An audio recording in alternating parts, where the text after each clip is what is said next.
So banking as a service actually is a way banks exposes their services, right, to businesses, or the way banks allow businesses to offer banking solutions to the business's customers. The fact that I can extend a service, the fact that I can bank customers without spending so much in banking them, right? Regulation itself is not supposed to be the problem. It is more around how regulation is being introduced in this client, in this part of the world. Great products are great because people are ready to part ways with their money. No matter how innovative you are, if your innovation is not solving people's problems, they're not going to pay for it. Build good products, build great products, but above all, look out for ways to solve real problems. Your product can either be a painkiller or a vitamin. Hi, my name is Isaac Durotoye, a BaaS and API product manager, and you're listening to the Spotlight podcast.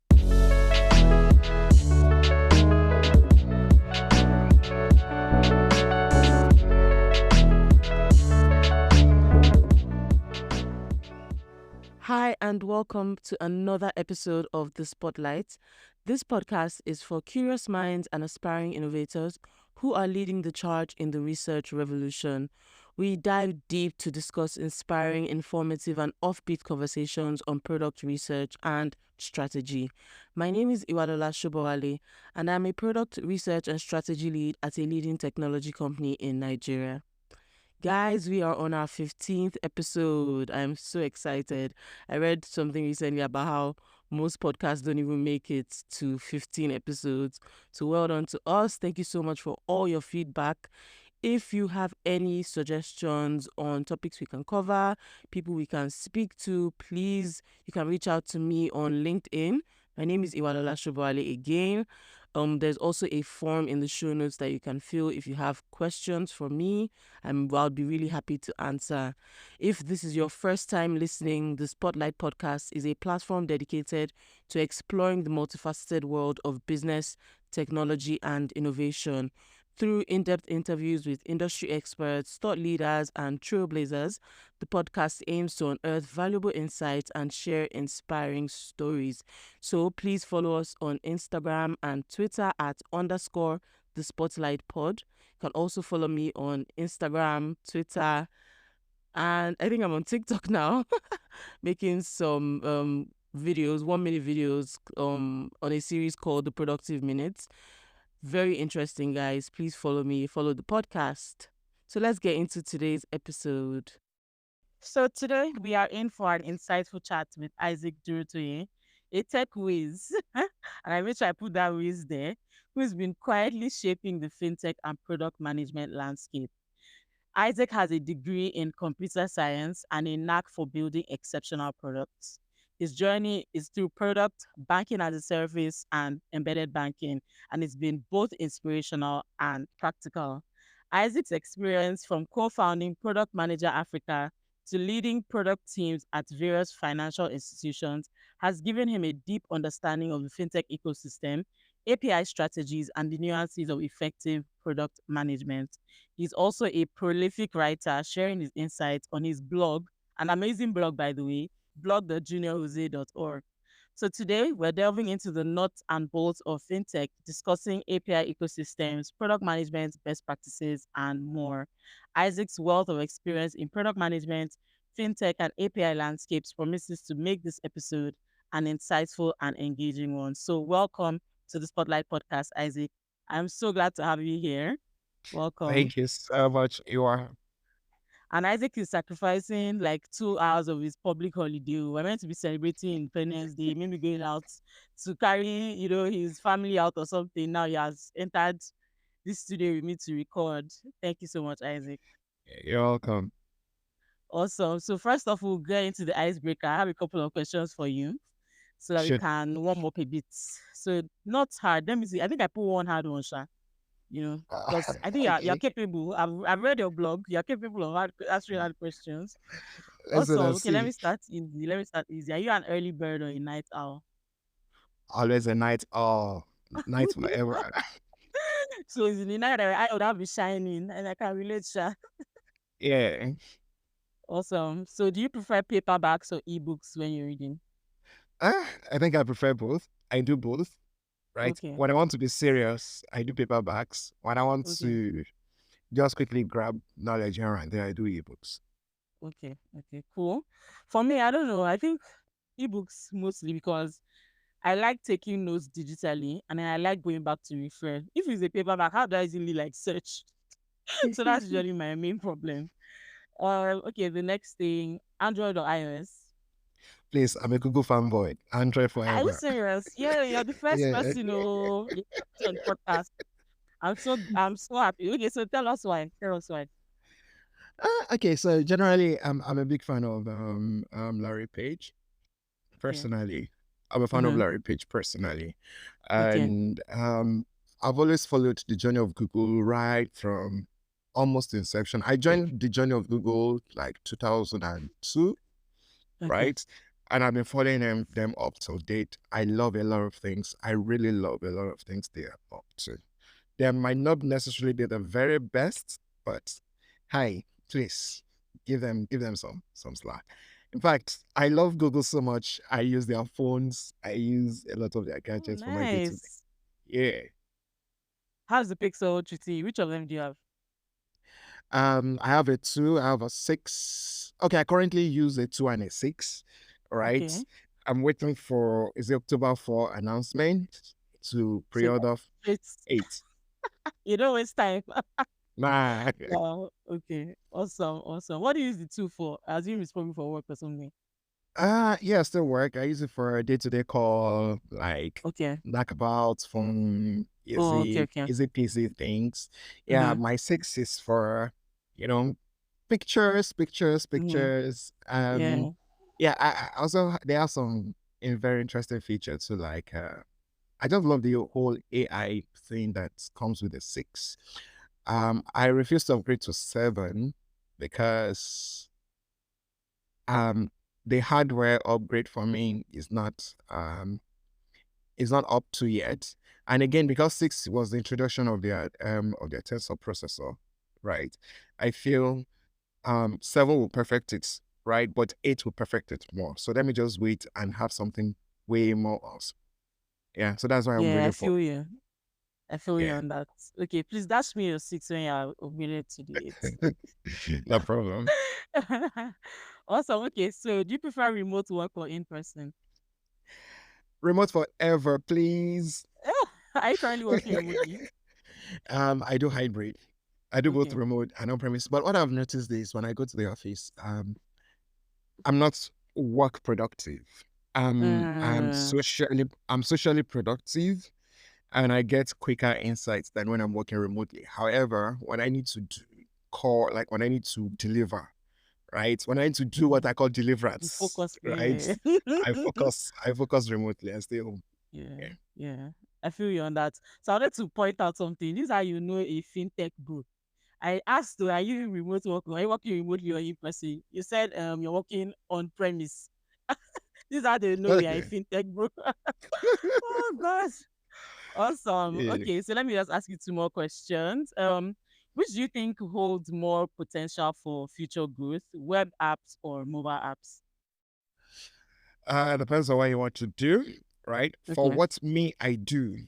For what I do, web apps. But generally, when it comes to consumer products, right? Consumer products any day, anytime is going to be mobile. Hmm. Yeah. Okay. Unfortunately, I don't build consumer products. Unfortunately, Okay. Does that mean you would like to? nah. I feel like you're in a I've great tried. space. Yeah. I've tried it once. It's too stressful. It's too stressful for my liking. But if you ask consumer people too, they'll be like, business as a service, everybody is going to be in sales, basically. Is that Like, true, by the way? no, not necessarily. No, not Okay. necessarily. So the good thing about what I do, so by the ways I do a lot of I build more of infra. I build a lot of Okay. API products. So the Mm, good thing about it is I have fewer people, right? I have fewer stakeholders to actually cater for. And okay. by catering for those fewer stakeholders, I have this multiplication effect. So if I can solve a particular engineer's problem, That engineering reverse is going to build something that thousands or Mm, millions of right. end users will use. So why Mm, do I need to put my effort in the thousands and millions of users when I can right. solve one person's problem to solve millions of people? So you are basically So solving the source. the secret is I, this: I'm a lazy guy. yeah. I'm a very lazy boy. So I'm lazy. I love to do small thing and get big results. So I heard this thing. I think they said lazy people are the ones you want working or something because they will always find the cheapest and the shortest and fastest way to get things done. And Oh more God, I importantly, love that. very efficient. And more importantly, Efficient. efficient. True, Efficient way. true, Yeah. true. Yeah. Love it. Awesome. Okay. So in the this final question here. In the fintech sector, do you see regulatory compliance as a hindrance to innovation, or do you think it can actually drive innovation by setting boundaries? That's Hard question. dicey. If I answer this question and my compliance guys hear me, I think by tomorrow when I get to the office, they'll call a panel for me. But As anyways, I'll in, still say it's always innovation before compliance. So here's the truth, right? yeah. Regulation would only play a catch up. Regulation cannot play anything better than a catch up. It's always a catch up. So for me, innovation first, then regulations later. Actually, I think I would agree with that. I didn't think of it that way because actually, regulation cannot go before innovation. It's when things have Hmm. happened, it can only react, right? That is Yeah. very That's insightful. that's why they are regulating. They are regulating what's Mm, existing. True, true, true, true, true, true, true. Yeah. That's very Yeah. insightful. Isaac, you guys, can you see that he's very smart? Please run to his blog. He's sharing free insights there. Seriously, he's really smart. Honestly, all right. The next thing we'll do, Isaac, I would love for you to introduce yourself in your own words. Tell us what you want us to know about you. What do you do? Who are you? Who is Isaac? Isaac is Isaac Durotoye, right? And I run blog.jnrjose.org, right? That's my blog. Where I write mostly around, I write a lot about API products and API product strategy. I also write a lot about banking as a service, right? And everything in between. Outside of that, I think Isaac is a um semi-quiet but very playful guy, right? I'm very playful. And I love also a nerd. I think I'm a nerd, right? Isaac is a nerd. And fun fact will remain that I think I got introduced to tech. Okay, I wrote my very first line of code in 1999. That's a very fun fact. Very What? Wow. long ago. I wrote my Wow. very first lines of code. The same day I know how to create variables, and I wrote a simple calculation, a program to do some basic calculation, right? Um, so Please, how old were you at that time? I think what age was I? I was 12. Wow. So Yeah. what did you know what you were doing, or you were just like, what's this stuff? Let me just try it. No, I knew what I was doing actually. My sister used to code in Basic and Pascal. Oh wow. Yes, she used to write codes in Basic and Pascal, right? Then she introduced me. She taught me how to write basic programming. Yeah. Then 2002, I started my full tech journey proper in 2002. Yeah, and that Isaac, was can it. you hear me? I can't seem to hear you 2005, anymore. I delved more into the CompTIA side of things, the A plus, the N plus, and S plus side of things, and Hi, Isaac. 2007. All these times I wasn't uni yet. Anyways, Hello. 2007, I venture into 2007. I ventured into more of I started studying network engineering, but my network engineering is more around Microsoft related stuff, systems engineering, systems administration, database administration and management, right? Yeah. So eventually, before I went into university to now study computer science proper. Yeah. Amazing, amazing stuff. Thank you. So anybody that wants to get to where Isaac is, he has given you a roadmap of his life. By age 12, you have to write your first line of code. If you are Not not, necessarily. oh my gosh. Oh my gosh. So the next thing I would love for you to share is how you got into, so I mean you told us how you got to study computer in science, right? So from there to where you are now, what was that like? Okay, so the first time, so I call myself more like a lucky or an accidental manager, right? Um, Back in the uni, in my 400 level, yeah, my 400 level in uni, there's this challenge my uni had. I actually went to one of those private universities where the school had some major challenge with the regulators. That's the university commission, and one of the conditions for the school to actually get back on track properly was for them to digitize some of their manual processes, right? 400 level computer science students, the school was looking for solution at all costs. So they came to the department, talked with the HOD of computer science that time, and the HOD recommended a couple of students, and I was one of them. So, and the other person that was nominated had already graduated. So we're just two actually. And the other person was nominated had graduated. I don't really like programming like that. I never feel, fun fact again, I never had B in any of my programming courses in school. I always had A, except for Hey, a genius. except for Wow. only programming courses anyways, except for Okay. machine language. There's a course we had Okay. at time called machine language. Man, that was difficult when you're doing Oh offsets no. and stuff like that. Right. Mm. So, but even at that, I don't really love programming like that. I don't see myself being a software dev. Right. So I did I played the role of a product manager, try to understand the manual process, try to document, try to understand how people are currently using and how they're solving their current problems. Then my other guy that was nominated was one that I translated everything to a programmers, sorry, to an engineers and terminologies, and he was able to build the application. So that's how we started. That's how I started product management. Unfortunately or fortunately, I didn't even know that there is anything in this life called products management, right? Then until after my service year when I got my first role as a product manager. Yeah, this is Wow. what I always How? do. How? Okay, so um okay, it's a long story too, right? I had so after before I finished service, I got my first job Okay. back in Lagos. So I think I came back from service on a Friday-ish. Then the following Monday, I resumed my new job. It was Wow. Okay. stressful. Ah, you didn't even give That was yourself like a few no, days. because literally, literally, I got the job in December. No, I got the job first week of January, I think. I Okay. finished service. I finished service end of February, right? And immediately, so they were waiting for me to finish service. Okay. They Like, wanted yeah, to rush you. finish service, exactly, finish service and come and resume. So I got back and I resumed my job. But again, I wasn't enjoying the job per se, right? Because that's not Okay. what I came for.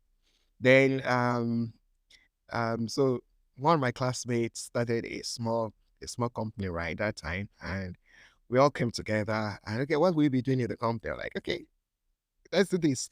So it was in the process of looking for a job title that was going to be assigned to me. Let me put it that way, right? That the whole product management thing comes up. Like, oh, this actually fits perfectly for what I am able to do and what I am known for. So that's how I started my product management journey, right? And I was there for about 2 years plus. Yeah, I was there for almost about 2 years plus ish before I left. Fantastic stuff. Fantastic stuff. Would you say being a product manager is harder now than your first role? No, I think it's getting better by the ways because Oh, so my great. first role, so I was a product manager by title, not by training, Ah, okay. right? So it was a little bit. There's some decisions I was making or we're making it out of instinct, not out of Like experience or frameworks training or or okay. standards or or Mm-hmm. processes, right? So like, I think this is what these people. But I think one thing we were doing right that time was we go to our client. Sometimes we go to their office and spend like a week. We sit with them Okay. and we see them use our product. And right there and there, interesting enough, I'll be there, the engineer will be there, because we're not plenty in the company actually. Maybe like 4 or 5 of us, but myself and the engineer, the founder of the company is actually an engineer, right? So myself and the Okay. engineer would sit in the company, sorry, in our client's office. Every day we resume there and we close with them sometimes. And we see them use it. Whatever problem they have, we'll fix it right there and there. And we move on. We Wow. fix it right there and there and we move on. So we're able to Mm. build a product that was actually adopted in about 4 or 5 states. Interesting enough, fun fact. So a somebody saw our product and really loved it. The person had a contract with federal government to build some entrepreneurial products. We built it for this company and they took it to the US and the product was awarded the most innovative entrepreneurial product for tertiary institutions. Whoa. Yeah, like my God, we did As it, in, we did all the it. hard work, all the days watching You people use the get products. Wow. what reviews the product. So, but now I think it's better. That time I did not really know what to listen to, what to hear, right? What to watch You just do when everything they I'm ask getting. for. I just do everything they ask for. But nowadays I know what to watch out for. I know my role. I know my customer's role. I know better stakeholder management, and stuff like that. So I think it's easier now. Yeah. Fantastic. I love that. I actually like the fact that you explained, the difference. I really like that. You said something and I watched something recently. Do you know Chloe She? She's a product manager. I think she's at Discord.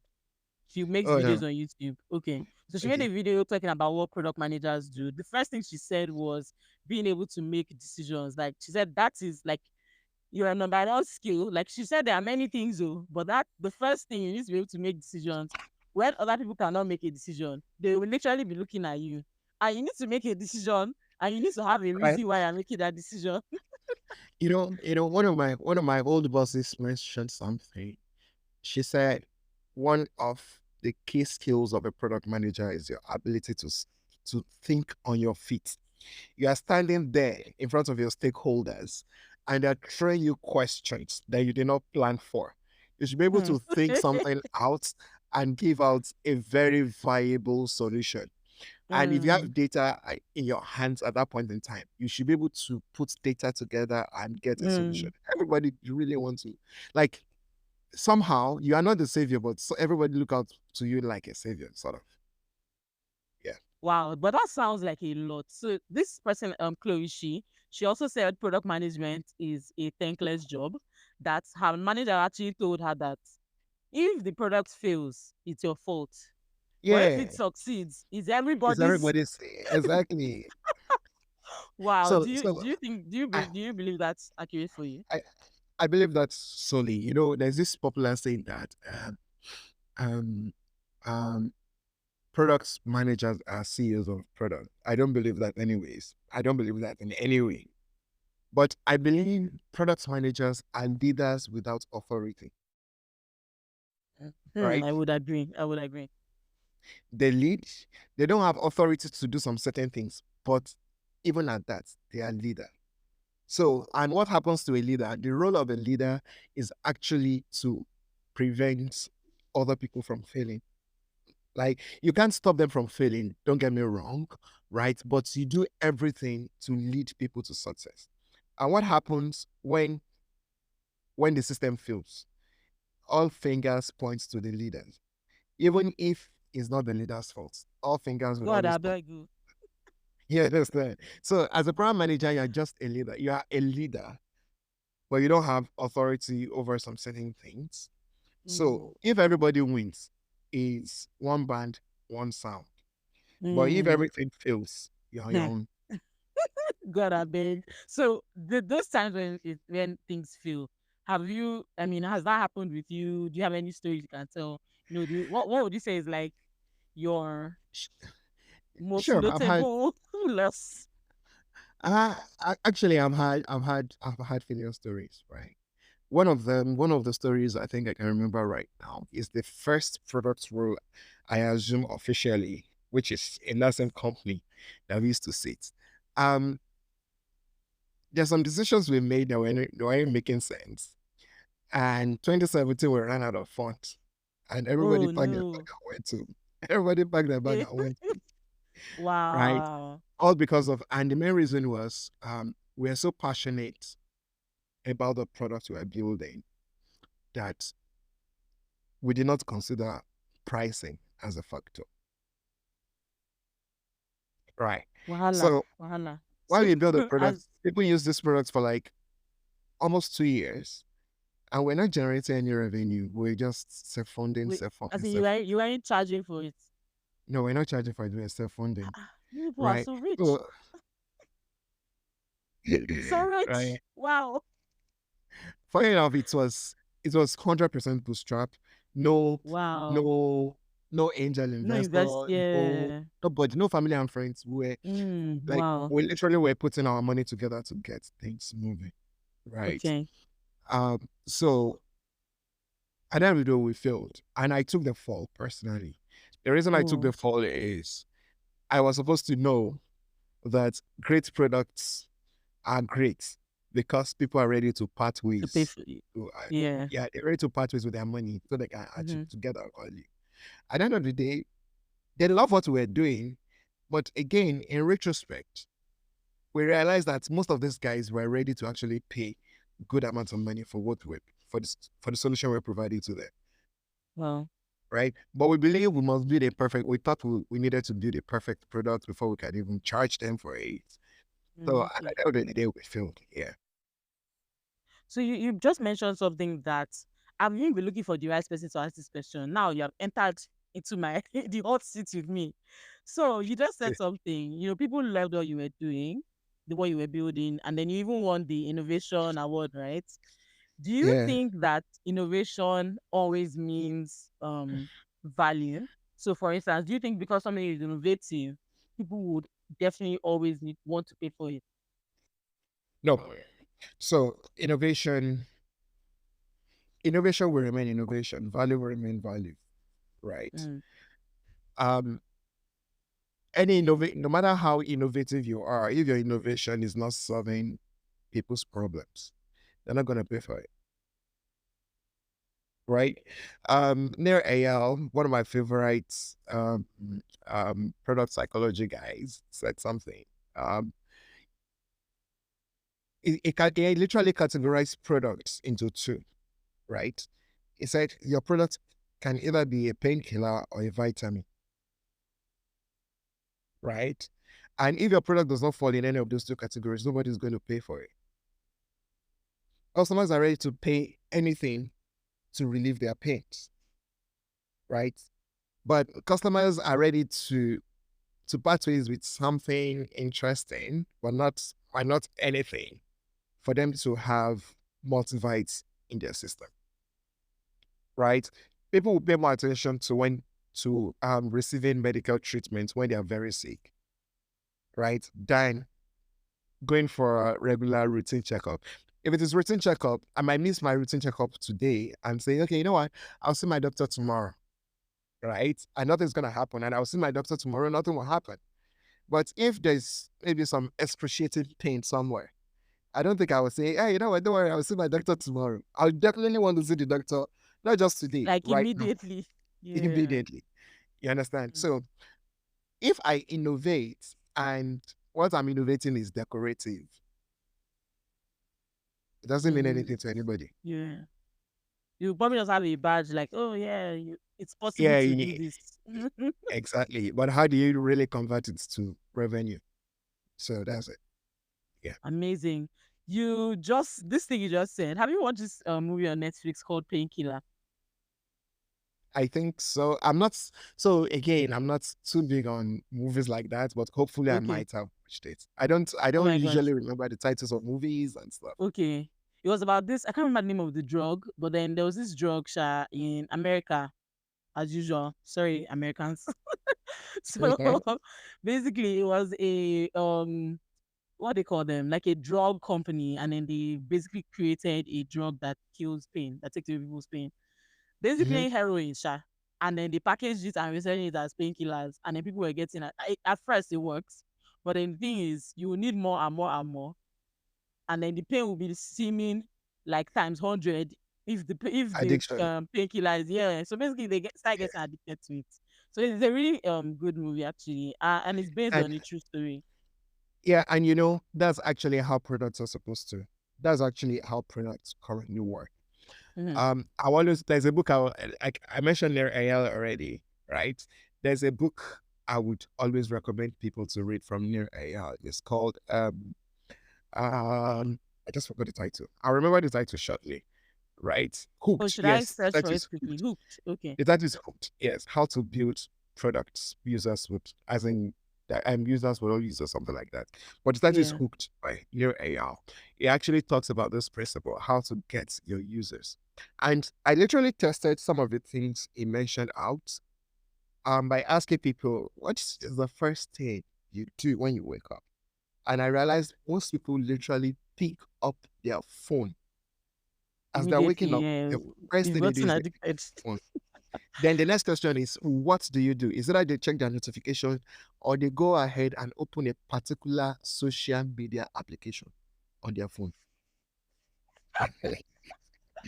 You understand? God, am I in So this boat? yes, virtually almost everybody are on the boat. I Oh saw I no. saw I saw a data somebody shared some data with me yesterday, and in that collection of data, I realized that in as much as there's campaign against driving and as in using your mobile phone Drunk while you're driving. driving, Oh, okay, yes. yeah, 88% of drivers still use their mobile phones while driving. Hmm. It's addiction, right? Okay. It's addiction. And the people that are building the product on these devices, they are aware of it and they are intentional about it, right? So yeah, so that's I just use that to refer to your painkiller So story. the key takeaway is when you are building a product, build a painkiller, basically. That's the key Of takeaway. course, that's it. Love it. Love it. Love it. Love it. So I was hoping you would say, oh yeah, I'm a big Netflix fan. I'm always on Netflix, blah blah. So that I will know that I'm at least I'm on the right path to success too with all my Uh, Netflix watching. So, so what do you do for like work-life balance if you're not always on Netflix like me? okay, so basically I have this personal philosophy. If work is not fun, then it's not worth working. Wow. Let me write that. That will be a quote from you. So I believe no matter how hard the job is, it should be fun to do. So what I Mm, do basically is because I also okay. and what I try to do is to keep me focused, right? And to keep me having fun at work. I infuse play all around everything I Okay. do. Right? Mm, So that makes things work quite better for me. And outside of that, once I started noticing burnout, right, mm. I stay off. I as in I abandon. I jump the Oh, boat. I nice. leave what I'm doing 100%. I Wow. leave For it how long? hundred What's the percent. longest I period? Okay, I think the latest one I did was okay. So now this one is exceptional. This one is very Okay. exceptional. The latest one I did was 6 months. Wow. Wow. Wow. Wow. Were you doing other So things at that time? and that's when I started writing. That's why I jumped into writing. That's Oh, when I started great. writing Great. my Great. blog and stuff, right? Mm, But outside of that, if it is just for a short period, sometimes it can mm. just be 2 days, 3 days. I just neglect everything and I pick some of the things I love doing. I'm an amateur photographer. So I Oh, do nice. a lot of I do a lot of abstract photography. You can see some of my work on Splash. You can see some of them on you can see them on Splash. You can see them on uh, um some of these free stock images. Just search for Okay. JNRJOSE on those platforms, right? Okay.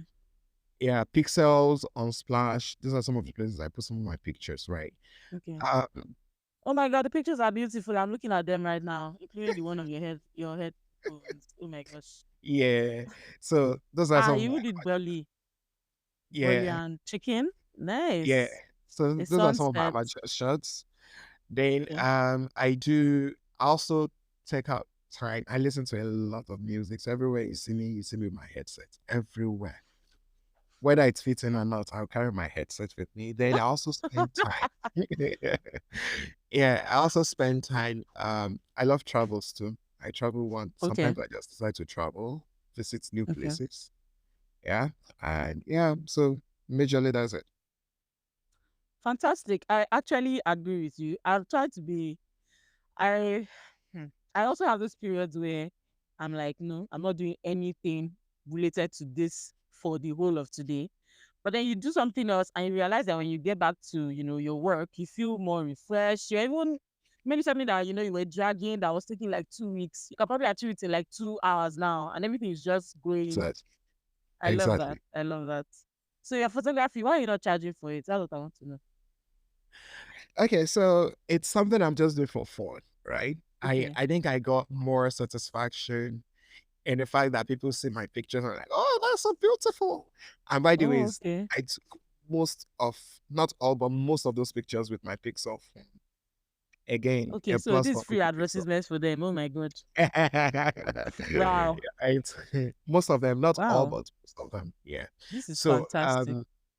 yeah, so I do that. I don't charge for them because I just have fun. I enjoy more people coming around to say, hey, I love those pictures, right? Than how much money they will actually pay me for it. Mm, fantastic. I really, really love them. Do you have any idea how many people use? I think Unsplash tells you, right? How many times it's been Yeah, downloaded? yeah. So Fantastic. yeah, on Splash, I still got my analytics data today for the month. I've not uploaded in a while, right? Okay. But from the few ones I've uploaded. How much was it again? I have to go and check.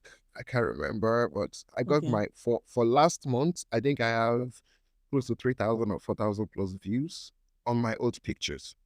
Wow. Yeah, So I have 2,706 views. I have 25 downloads, and I have 4 users within the fantastic. past Fantastic. within the past 30 days of September. Wow. Amazing stuff. Unsplash used to figure out a way to get monetization for people who are actually doing photography as kind of a hobby. I don't know. What do you think about that? Yeah, I think it's a very good way. It's a very good way, right? I don't believe that my photos are good enough yet for me to plug into that program. That's why I'm not plugged into it. So when I Oh, have there more is a time, monetization on Unsplash. I didn't know yeah, that. Oh, yeah. okay. I think Pixel, either Pixel or Splash actually have monetization program that Oh, you can okay. plug into, and Oh, your pictures fantastic. become available just as exclusive. Only paid members Can use them. download. Oh, I see. Additionally, the download you have some fee. I think another one has a program where you can just donate and give to the photographer if you like the picture. Yeah, Yeah. Oh, yeah. I think Unsplash does that. Yeah. Fantastic yeah. stuff. Awesome. So, amidst all your photography work, what would you say is like your biggest achievement? It could be about photography, it could be about products. What would you say is your biggest achievement? My biggest achievement would be when I built my first banking as a service platform. Oh, I have to clap for you because it was amazing. Yeah. So because basically what really pushed me to start BaaS, as in to venture into BaaS and API Mm-hmm. product, um I was job hunting. Okay. I was working in this organization, I was not really feeling it. So I started job hunting. I went online and I saw this UK company. They do banking as a service. I read about it. I was like, this is interesting, right? Mm, So they're looking for product manager. I applied. They gave me homework. I did the homework. They loved the homework. The only challenge with my homework, based on their feedback, was that the figures I was quoting on my this thing is not realistic. Like they are too small for market size. So the market oh, size. okay. So literally, I was looking at Nigerian market size. I was sizing based Oh, on okay. Nigerian market size, but they are looking at actually at European market size. So you can see the Mm, big difference. And so difference. like, yeah, they're looking forward to someone that has like that have better scope in terms of market sizing and stuff like that. So that was it. That's how I missed the opportunity. Then a few weeks later, the CEO of one of the from one of the earlier banking as a service platforms in Nigeria. I started tweeting and tweeting and tweeting. I started following this guy. One day I just made up my mind, like, you know what? Worst case, he would tell me no. I went to his DM. I was like, okay, I like what you guys are doing. I like to work with you. I love that. Yeah. And that was it. Like Oh, literally that was fantastic. it. And he was like, he gave me an email address. I should send my resume. I sent my resume. Okay. In less than 1 week, I got interviewed by the HR, CTO, and other people, top guys in the company. In less than 1 week after then, I got an offer. We started negotiating pricing. I was like, oh, really? Just like that. But the background is this. I have no deep knowledge about BaaS as at that time.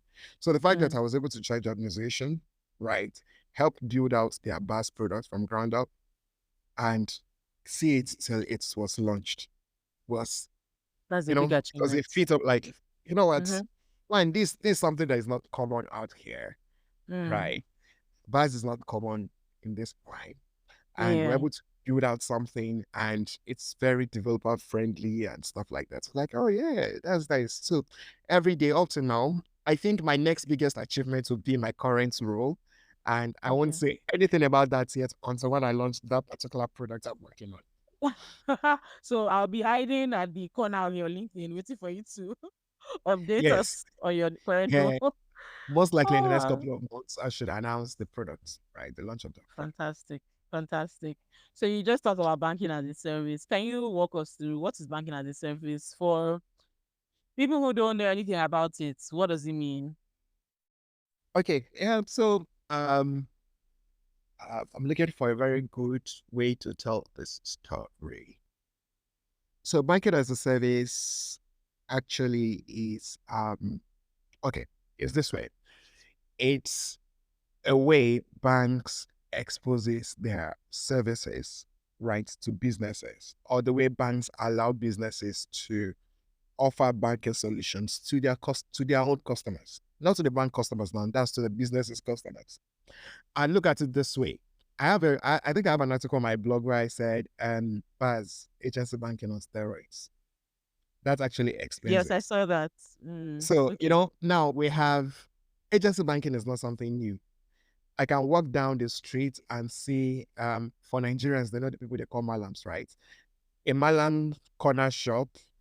For the Kenyans, there's something they call mama and burger, right? Or mama and burger's corner shop somewhere. Okay. Or basically just a small street shop, corner shop there.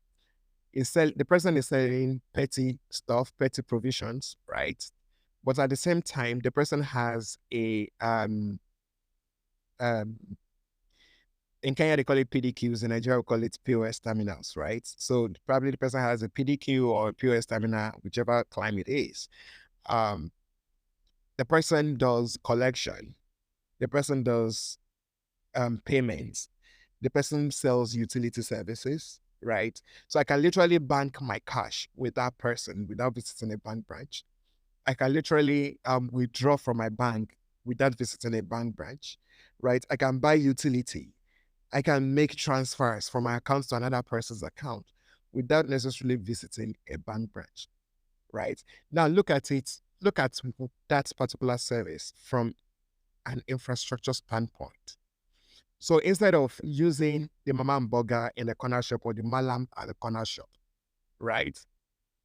We are saying that businesses, proper businesses, airlines, right? Transport companies, mobile phone operators, right? Samsung, Google, Apple, all of them begin to offer banking services to their customers. That's what banking as a service is all about. So they plug into the banking infrastructure, right? And they extend the services of the bank to their own customers. And that's why today the biggest neobank is Apple. Apple runs the biggest bank and neobank in the world. But in the real sense, they are not a bank. Yeah, so why do you think Yeah. banking as a service is um becoming more relevant, more important? Okay, I had a presentation a couple of weeks ago, and here's my story. I didn't grow up in the big cities of Nigeria. I grew up in a remote town in Nigeria. And actually need to travel up to about 40 or 50 kilometers to access banking services where I grew up. And at as at the age of 12, when I wrote my first line of code, it will be surprising to you that I've not visited a bank, right? So I wrote my first line of Wow. code before I Wow. ever visited a bank and before I have access to banking services. That's because it was difficult for me to access a bank. Now, the flip side of the story, I have a nephew who is also 12 now. He's in the same shoes. He grew up in the city, or he's growing up in the city, but he himself has not visited a bank ever. The difference between the two of us, he has accessed more banking services, right, Hmm. within the short period than I access bank services in my first 20 years, Hmm. right? And Interesting. how is he accessing those banking services? Not necessarily because he has a banking app, no, but because he has several apps that is running on his phone, right, that provides him banking services without necessarily being a bank, right? Very So interesting. the new generation are not looking forward to visiting a bank. I think there was a survey that was carried out, and in that survey, I have people say for the past 1 year they've not visited a bank branch, right? For myself, I can't remember the last time I had cash transactions. Literally, I'm always without cash. If you meet me anywhere, I say, hey, please, can I get 100 naira or 1,000 naira? Like, I'm sorry, I don't have cash. Not because I don't want to give you, but because actually I don't have cash. Right. So how do I enjoy some of these services? I enjoy these services through extended banking services across platforms. Yeah. So that's why banking as a service is becoming relevant. So traditional banks have the trust. Traditional banks have they have the infrastructure, they have the technology, they have a lot of things, right? But they don't have the capacity to actually reach out to the real users of the backend services. So the best option for them is to extend their services to other businesses that these people are actually relating with. And those people consume those services. And at the end of the day, indirectly, they are banking with the traditional bank. That's so interesting. So, to be honest, my mind is even blown. But I want to ask something. So you talked about how Apple is one of the biggest new banks out there. Maybe to Actually, bring the it biggest. home, yeah, to bring it home. Can you tell us how exactly that works? Like, what are the real world examples on this? Okay, yeah. So as of today, for people that are using Apple, I'm not a fan. Sorry. I'm not a fan of Apple. Sorry. Why are But you? for people Why? that are Why are we collecting shots? God, I beg. so for people that are using Apple, yeah, there's this Apple Pay feature where you can actually buy now and pay later sort of thing, right? It's a banking service. So I break down banking, what banks do into two broad categories. The job of the bank is to make money available to the users. And they can do that in two ways.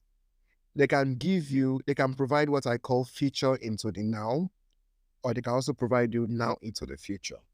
And what I mean by future into the now, future into the now is the money I'm supposed to have access to in the future.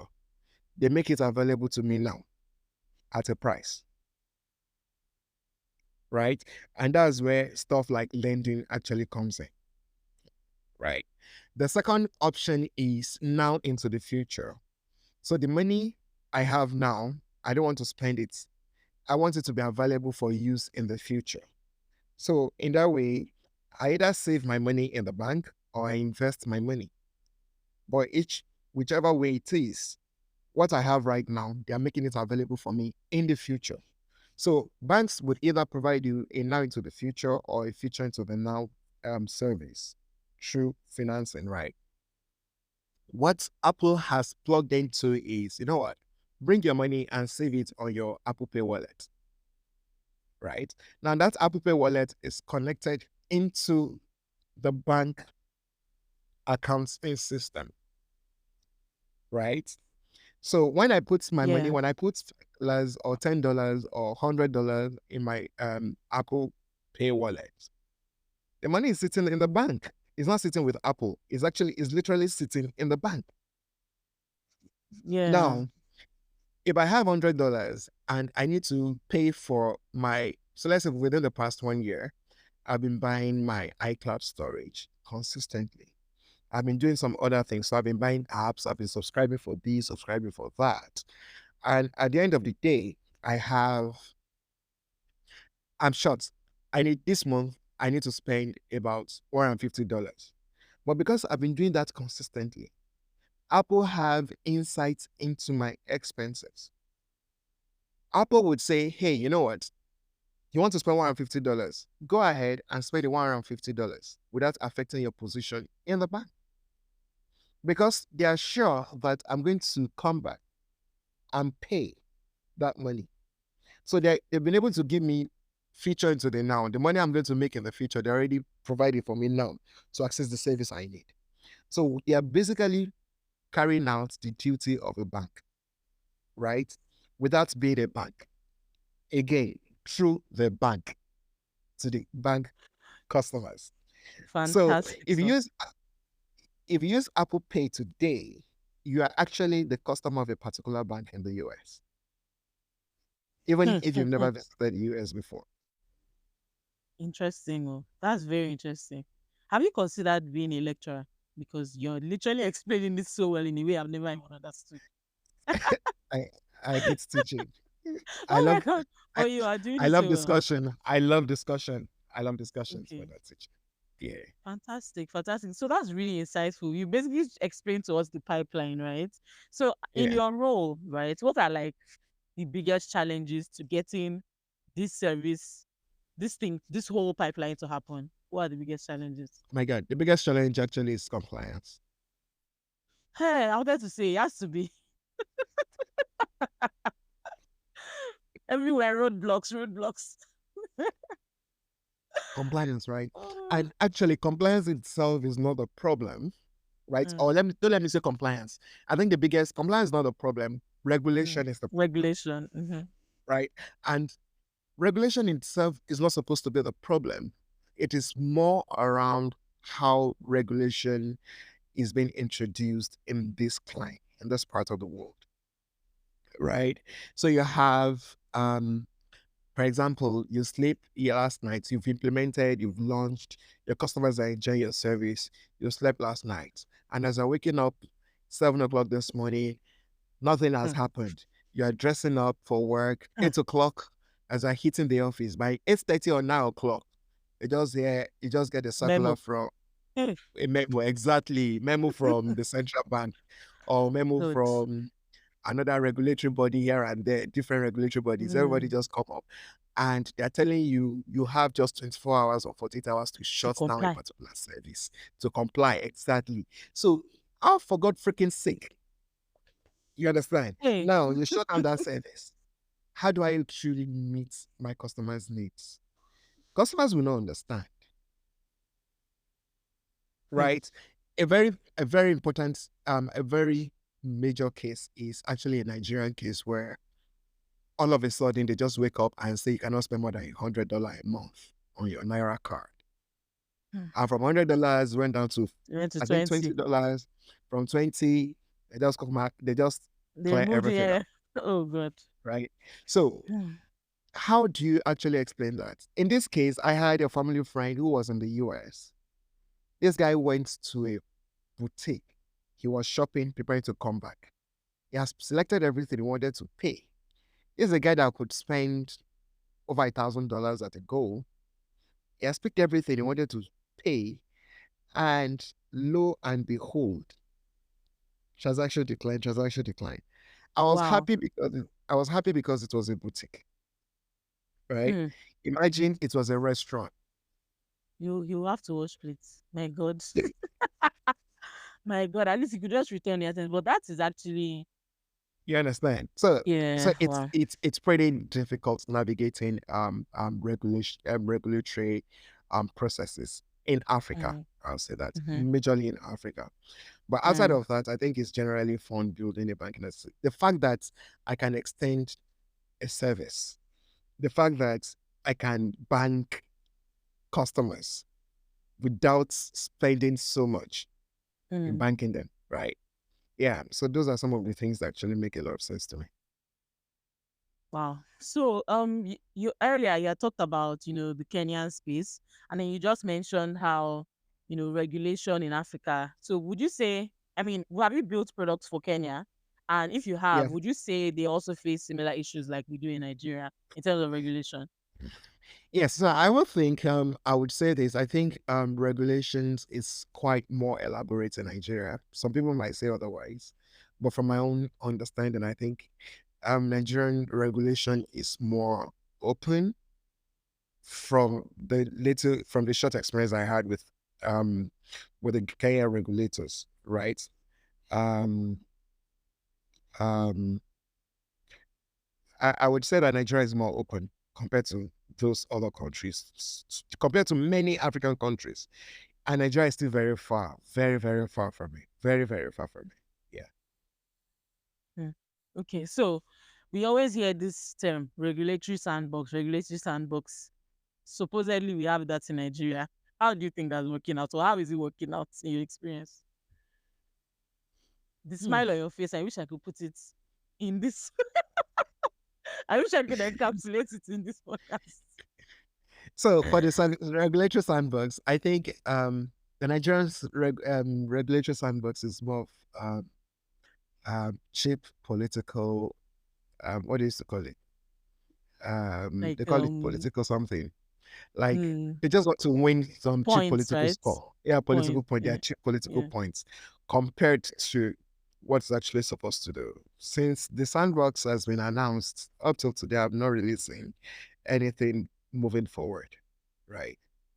So I think whatever was in charge wanted to do that to just either gain some political points or use to distract people from the real incidents that's happening behind this. Yeah. So I mean from even Apologies to regulators, and I hope they will not come yeah. for me. No, but they Yes, can educate us if something is actually going on that we are not aware of. This is a fantastic um point now to them to know that they need to educate us. They need to let us know what's actually happening, how we can be involved in the regulatory sandbox. But from even from my exactly, point of view, it just seems like there's just a shell of a thing called regulatory sandbox somewhere, but we're actually not participating. Fantastic. exactly. Thank you. Thank you. So, you talked about how, in your role, you are basically bringing banking services from traditional banking to the consumers, even though you are not working with consumers directly, right? What would you say Yeah. is the role of APIs in getting this to happen? And can you explain to us how APIs, how important APIs are in your role? Okay, so there's this very popular example that people usually use, the restaurant example for APIs. But I prefer to use something more homegrown than restaurant, right? So you have a 2-year-old. Definitely, you don't want to leave your 2-year-old to handle some things like your gas cooker, right? You don't want your 2-year-old to play around or to make things with 100-degree boiling water, right? So what actually happens in the kitchen? You store a lot of things inside your kitchen. You have your tea, you have a lot of things stored everywhere in your kitchen, and use that storage like your database, right? Now your 2-year-old wants to go to school in the morning, and the 2-year-old say, "Mommy, I want to take hot tea this morning." You are the mother. Now, in this case, the mother is the API, right? The kitchen is like the engine, the room where the core application is running. That's where the database Interesting. is, and a lot of things. So the child makes a request for a glass of tea. You get into the kitchen as the mother, as the API. You are the API. She has placed a request. You get into the kitchen. You when you make the tea and everything. Now you send that request to the kitchen actually, and in the kitchen the chef is there to make the tea. The chef boils the water, makes the tea, do everything, put it in a cup. You take that tea that the chef has made in the kitchen back to the child in the dining area. Now, that food that you take, that drink that you, or that tea that you take back to the child is what we call response, right? Now, the child takes that tea, that is consummation of API, right? When the child takes that tea, the child is satisfied and life goes on. That's basically how API works.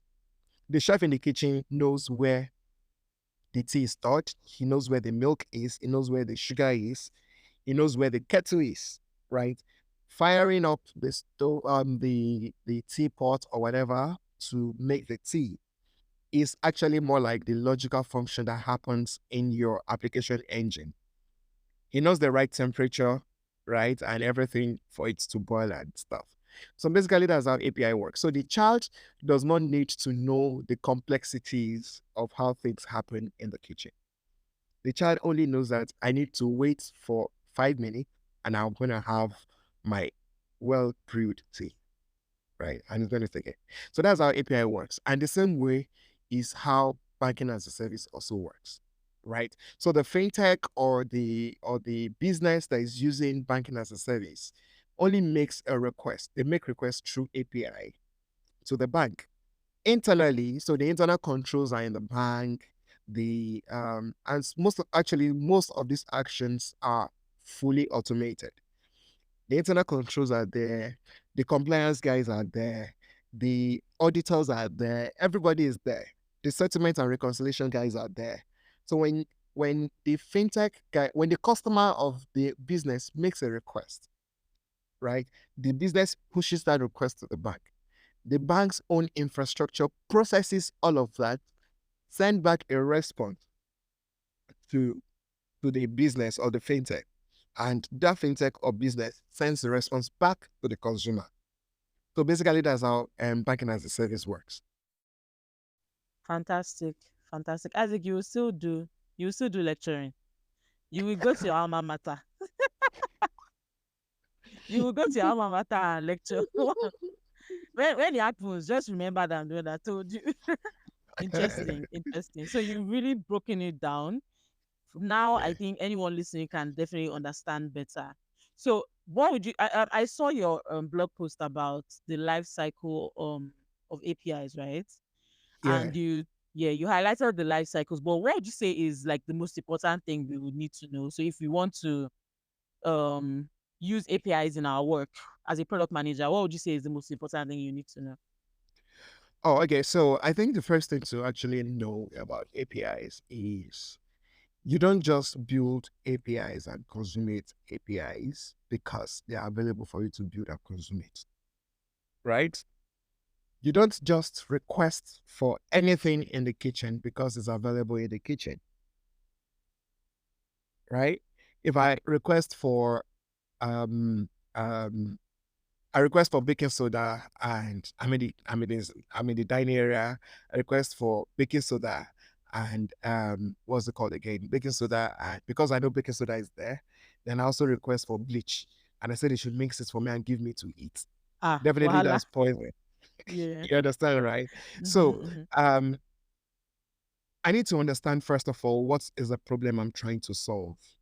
If the problem I'm trying to solve is the problem of hunger, then let me request for food. If the problem I'm trying to solve is the problem of thirst, then I'll request for a drink. But if I don't understand the problem I'm trying to solve and I just place a request, then at the end of the day, it might not do me well. So the most important thing about consummating API is first of all to understand what problem we are trying to solve. When we understand the problem we are trying to solve, we move on to now looking out for which of these API services best fit into what I want to do. And there are a lot of factors to consider when it comes to fit, right? In terms of access, ease of access, right? In terms of scalability, I need to understand, is it scalable enough for what I want to do? Is it accessible to me? In terms of cost, how expensive is it? Right? is it very expensive? There are some APIs, personally, I will not even touch them right now because the cost is very high. Currently, I'm working, I think I dropped an article some 2 days ago on API monetization, how to make money from your API. I dropped the part one of the article and I'm going to drop the part two. And we're going to begin to see, do I need to subscribe to this API, or is that the one that pays me better, or the one that's actually charging me per API call, or the one that provides me freemium service, or there are different ways. There are different ways you can actually talk about API monetization. So how much will this actually cost me is also a very important thing to consider, right? Yeah. Yeah, so all these considerations are things you as a product manager need to know. And I'm finding that difficult to understand how you're able to work with all these things happening. So regulations, you have to have an open mind about that. You have to Yeah. have an open mind about, oh, how much how scalable is this API? How much will it cost if I decide I want to implement it? Or what's even happening on the consumer landscape? Would maybe the neobank or whatever I'm trying to do this for, would they actually be able to afford this, right? So all these Mhm. considerations are a lot. What would you say is, how would you say someone who is interested in the space can become more knowledgeable about it? Are there any courses or things like that that they can do? What would you recommend? Okay, so courses are great, right? I think I wrote an article sometimes back where I talked about mentors and coach. And there's a line I actually wrote there. I would like to quote. It's actually one of my most favorite lines in all the articles I've been writing. That line is, I said, you learn how to ride. So you watch YouTube videos and you read books, learning how to ride a bicycle, right? But the day you're given a bicycle to ride, what happens? You discover that all the knowledge you've gathered from your YouTube and this thing sometimes comes very useless because nobody taught you how to balance on the bicycle. So most of the times, you actually get these things done by getting your hands dirty. Personally, Hey. I am I'm more hands-on. I like Mm. to try my hands on it. If I don't get it right, I want to go back and try it again, right? And the first API product I ever built was not necessarily very successful. I had headaches, I had issues because I was trying to understand how API works while I was still building. But over time, it becomes more like, yeah, because I've done it over and over and over and over and over again. It becomes, I just know what to look up. So for people that want to transition, one of the key things I would recommend is, one, get your hands dirty. And two, don't get a mentor, get a coach. That's very Don't get a mentor, insightful. get a coach. It's very important, right? Because coach would actually handhold you. A mentor will not handhold you. A mentor is literally there to just give you pointers. He's not going to handhold you, right? But a coach would actually show you how to get things done. So that's one of the key things to do. Courses are very good and they're very important. They give you insights and they give you pointers as well. Um, but know that courses are for knowledge purposes, not necessarily practicability most times. Um, However, there's this course I recommend to people that are already building. There's this API certification course that I always recommend. It's quite boring a course, but there's this particular API certification course I'm trying to remember. API Academy, right? There's this platform called apiacademy.co. So people can go there and take some of those API certification courses to have a knowledge of, right? Yeah. And also, it's also very important that to be an API product manager, you have to be technical. You can't tell me, I'm sorry, I don't like all those technical stuff. You have to, even if you don't write code, right? You have to understand all these nuances very well. It's a must before you can actually build out API products. Yeah. That was actually going to be my next question. So now, after this, the next question is, how technical is technical? And is there even an answer to this question? How technical is technical? Yeah, how Uh, technical, like you can be as technical as you want. right? Mm. So the interesting thing about product management is you are you are this guy that's, when they say that when you're in Rome, behave like the Romans, right? Mm. Yeah, product managers are typical examples of that. Okay. And what I mean is, when I'm talking with business stakeholders, you forget that I actually have an understanding of technical jargon. I'm talking to them in business terms. I'm speaking business terminologies. I'm Mm. talking like I've been a business guy for the past 500 years, right? Mm. And when it's time for me to talk to engineers, I'm talking to my engineers like I can write all the codes in this word, Mm. even if don't know how to write hello world, right? Mm. Mhm. So it's very important. So as a product manager, you are not a when it comes to technicalities, you are not a doer of technicalities, but you are actually you are knowledgeable enough, you are a pointer, you are giving them pointers to this is what we're doing. And also it's very important to also note that you don't know it all, right? And because you know that you don't know it all, it's very important for you uh to be ready to listen. Just be patient to listen to your engineers. You're not a taskmaster and you're not a backlog keeper, right? You are there to provide solutions. So basically, I always tell my team members, I'll say, hey, my job here as a product manager is to help you remove every form of blockers. If there are blockers, I'm here to clear those blockers for you so you can work, so you can focus. If your engineer is having issues, listen to your engineer, let the engineer explain the issue to you. From there, you begin to learn. If you don't understand and you don't want to disturb him, go online, go and read about it. Come back and ask him questions. What's an API gateway? How does an API? So you don't want to sit to an engineer and say, explain to me how API gateway works. But when your engineer is talking and say, we need to have some API gateway integrations, blah, blah, blah, blah, blah. I don't want to ask him, or you cannot even ask him what's an API gateway, how does API gateway work? You can ask him what's an API gateway, he's going to explain to you, but he won't take time to start explaining to you how API gateway works. Then go online, go and check how API gateway works. Go and read about it. I have one favorite website, howstuffwork.com. I go to that website a lot and I learn a lot from it. From life to sciences to technology to data to anything, right? Yeah. So those are some of it. Then, yeah, ChatGPT is also a very good teacher. I'm not saying to do your work, I'm saying to learn. Most times I just go on ChatGPT and I ask questions, what is this? How does this work? Explain to me like a 5-year-old how this works. And it explains to me and I have a better understanding. So when I come and I explain something, it's like, man, this guy. No, I've actually taken time to read the explanation to a child before. Yeah. Fantastic stuff. So I actually one thing I really like how you just shared this howstuffworks.com. I'm going to be there now. Now that I've said it, I'm going to be there every day. Fantastic stuff. So you mentioned something a little bit earlier. You said how you cannot learn how to ride a bicycle just from watching YouTube videos or if someone just tells you, right? At the end of the day, Yeah. when you get on the bicycle, you now realize that wait to yeah, they say I should pedal, but something is happening. There's some kind of force that's not making me stay in a straight line, right? You can't figure out how to Exactly. balance. So you're Mhm. basically telling us that all these things happen on the field. Like when the gun is pointed at you, that's when you learn, right?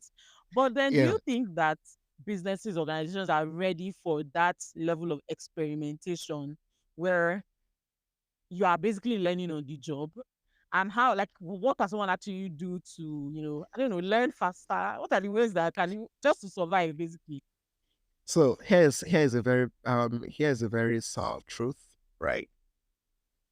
One of the reasons why I would always recommend to anybody, even before you start your enterprise, to go and work somewhere is you are literally paid to learn. No matter the level of job, even if you are the CEO, even if you are the MD of a company and you are an employee, you are always paid to learn whatever it is you are doing, right? The only challenge comes where you are coming with, I don't know. And you're not coming with an open mind to learn how things are done, right? So when I'm there, so first of all, say, let's say I just want to transition into building API products, or my organization is trying to build API product, right? I want to start, which is a major challenge we have in the tech space now in Africa, right? You have no experience and you want to be earning like someone that's been there for 10 years. It Oh doesn't my work. God. So yeah, unrealistic expectations. Unrealistic expectation. I Mm. don't mind taking, personally, I don't mind taking a pay cut because I know there's a knowledge gap I need to fill. Once I'm done filling that knowledge gap, I've moved. And I'm taking my next pay raise is not just going to be just pay raise, it's going to be significant pay raise. But I'm 10x. actually, you understand, it's not going to be a plus 10, it's going to be a 10x. You Mm-hmm. understand? Or x10 kind of thing. So like um it's important for people to realize that, hey, this thing that I am doing, am I here to learn? Am I here to add knowledge to what I have? Or I'm here to add to what the position has? So don't want to come in as a senior product manager when you don't have the knowledge of product management. And now you're setting yourself up for the firing squad. Exactly. Exactly. Right. And also be open, always be open to learn. Because see, the only people that make it in life are people that are ready to learn. Even when it seems as if they know it all, they are still open to learning. They will always excel. And the good thing about 9 to 5, they will always pay you for that thing that you are learning. You will always be paid for it. The organization will pay you for learning. For because you're even open, right? You get promoted faster. You move up the ladder faster. Yeah. I definitely agree with that. So you just said, and I'm going to quote you. You said, as an employee, an MD, whoever you are literally paid to learn. And I think that's very valid. And I hear that organizations that don't even promote learning, don't create an environment for learning, right? And I think at that point you just have to take the learning into your own hands, right? So that's really valid. I appreciate that. So I can let you go. We can round up in the next. I have two more questions for you. So one of them is in the future, everybody's trying to make predictions. They let us know where to invest our money. Let's know whether we should jackpot, what's going on. What would you say is the future trajectory for BaaS, for banking as a service?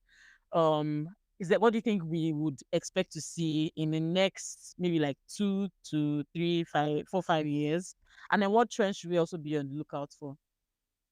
Okay, so banking as a service is actually something that is built is like a step forward from open banking, right? And after banking as a service, after open banking, the next thing we are talking about is open finance. And the bridge between open banking and open finance is actually banking as a service. So I'm literally looking forward to that maturity where open finance becomes a standard, right? Then from there, we know what next we need to do. But I know that the ultimate at the end of everything is open data. Open data is the end game for everybody, where we have access to unrestricted access to data without killing people's privacy, right? So how do we actually implement open finance properly beyond just open banking? What's next on the horizon for open finance? And how is banking as a service going to take us there? I think those are some of the most important things we need to look out for right now in the system. Okay, fantastic. So, what would this mean for every one of us? When there's open data, when there's open finance, that open data you're talking about, some people don't want to hear anything like that. They feel like everything is a data breach, a privacy breach. I still saw something today on Twitter.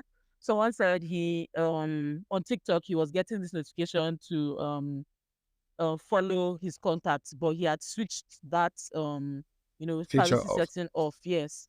So people are now explaining to him that his friends who didn't switch off that feature, that's how TikTok gets information. So yeah. So the feature you're asking how open data is going to look like. So now let me give you a yeah. very good example. Today, if you want to build out a new business, it's quite difficult for you to get access to data, right? If I ask you today, how many Nigerians, or how many, okay, let me say, how many liters of milk do we consume today per day, per person in Nigeria? What's the average volume of milk we consume per person per day in Nigeria today? Most likely you don't have answer to that. No way. I know where to get the answer. You go on statistics, it's not there. You can Uh, even go and uh, beg pick milk. It's not there. You can go it's and not beg there. NAFDAC. It's not there. It's not there. So at the end of the day, how do we actually have all this data if we don't have a way of collating all the data? And remember when I was talking earlier, I talked about without um breaching people's data privacy, right? So I can literally know that in Nigeria today, we can literally know how much money has been transferred from transfers from one account from accounts all through the country, right? Because those transfers happen electronically. And when CBN wants to release that data, they're not going to say, oh, Isaac transferred X amounts to UR, right? Sorry, I prefer calling you UR, Oh no, right? no, no, that's fine. Yeah. Okay, so like it would say Isaac transferred X amount to UR, right? But they have the total sum of money that has been transferred in between customers across board. And they come out and say, daily in Nigeria, so trillion naira or so billion naira is being transferred, right? And every year, year in, year out, we have this surge, this particular period of the year in terms of electronic transfers. However, government cannot necessarily account for money that's exchanged hands, like cash, paper money, paperback cash Mm-hmm. that Mm-hmm. Mm-hmm. exchanges hand between customers. Because when I give a 10,000 naira cash, the government is not there. And there's no way they Mm-hmm. can prove it. They can only Yeah. estimate. Mm-hmm. And they don't And know whether I want to that hide it under my mattress, so if I'm going to ex- use to buy plantain. exactly. So at the end of the day, they can only estimate and say, we can estimate and say maybe about 10 billion or 50 billion or 100 billion is being exchanged in terms of cash, hand to hand. But they can't really give specific. And because they can't give that figure, it even affects our government budgets. It even affects us, how we build our products and our businesses. So that's why I said that the ultimate is from open finance, then we'll start talking about open data. And it's not something I don't foresee it happen in the next 5 years. So I'm drawing a lot of conclusions from what you said. Basically, what you're saying is with open data, decision making will have evidence. There'll be evidence-backed decision making, data-driven decision making. People Mhm. can plan better, governments can plan better, industries can plan better. We can even know when to be planting tomatoes. We can know when it's going to rain, things like that, right? So Exactly. in oil, the world will improve, or is that going too far? No, no, definitely. It's going to improve. The Mm, world's going to improve. We're going to be able to do things better, right? Yeah, I know it also has its own downside, right? Like mm, governments using citizens' data against them and stuff like that. mm-hmm. But basically, that's what we are actually up to, a better world for everyone. Fantastic stuff. So I think this is a great place to round off now. Isaac, do you have any final words for us? You know, what can we take away? If we didn't hear anything you said, maybe everything you said is even our minds are blown. What's one thing you want us to take away from this whole episode? Yeah, so generally I would say be good, right? Build good products, build great products, but above all, look out for ways to solve real problems, right? Solving real problems above any other thing. And again, please, this is my blog. Read, comment, let's interact, right? And I'm open to actually sharing way more. And that's a wrap for this episode of the Spotlight podcast. We've had a really great chat with Isaac Durotoye about fintech, APIs, and product management. We hope you found it insightful. We demystified banking as a service, discussed the API product lifecycle, and examined the unique dynamics of fintech in Nigeria. Isaac has also shared insights into essential technical concepts for product managers. If you are interested in the technical aspects of these topics, this episode offers valuable insights and tips. If you're curious to learn more, do check out his blog at blog.juniorjose.org. We'd also love to hear your thoughts and questions, so feel free to connect with us on social media or drop us an email. Your feedback is really important and helps shape the direction of the podcast. As we wrap up this insightful conversation, remember that curiosity fuels innovation and understanding the tech landscape is really key. So, until next time, stay curious, stay inspired, and stay tuned for more exciting episodes.